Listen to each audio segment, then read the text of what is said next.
What we do here is educate, advocate, and litigate for social change.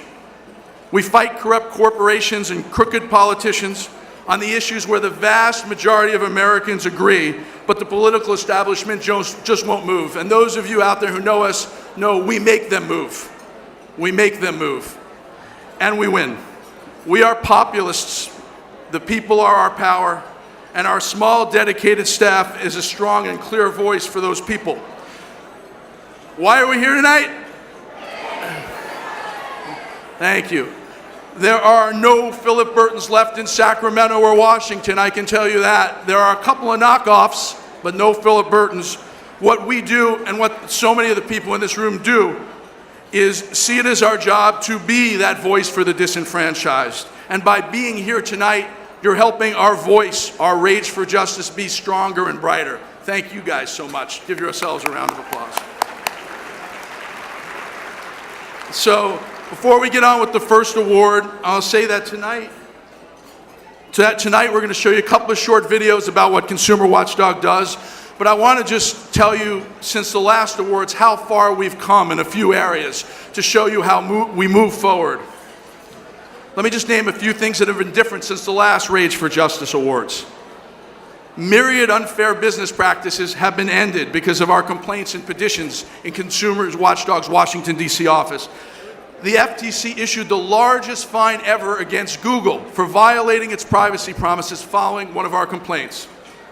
Hyundai and Kia, following our petition to the EPA, were audited on their window sticker EPA mileage claims, and they were forced to be recalling their window stickers in the largest recall in American history of window stickers.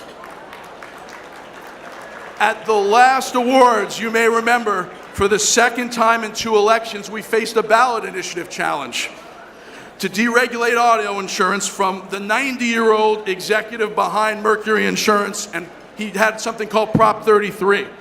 Well, today, George Joseph is 92 years old, and he still hasn't overturned those tough consumer protections for insurance we have in the state of California.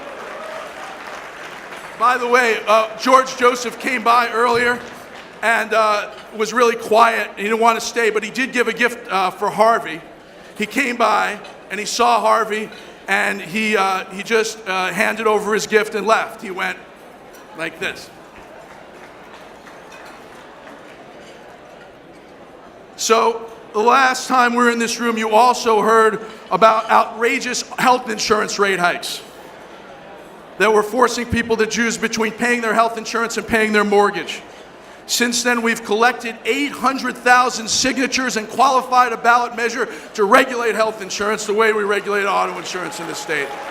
It's a tremendous effort, and so many of you participated. And speaking of auto insurance, Consumer Watchdog has used the regulation of rates in America under 103, the toughest regulation of rates in America under Prop 103, to successfully stop $500 million in rate hikes the insurers wanted, but we denied them just in the last year. $500 million in savings, thanks to the tools of insurance reform Prop 103, generated by our attorneys and staff and legal challenges. And that is huge. So that brings me to the first celebration tonight, Prop 103. So let me ask you before we celebrate, why are we here tonight? Why? Thank you. You may have read in last week's paper, this is important, you may have read in last week's paper that California is the only state since 1988, when insurance reform Prop 103 passed, to see rates go down in their auto insurance. Every other state has seen a rate hike by an average of 38%, and we have seen rates go down.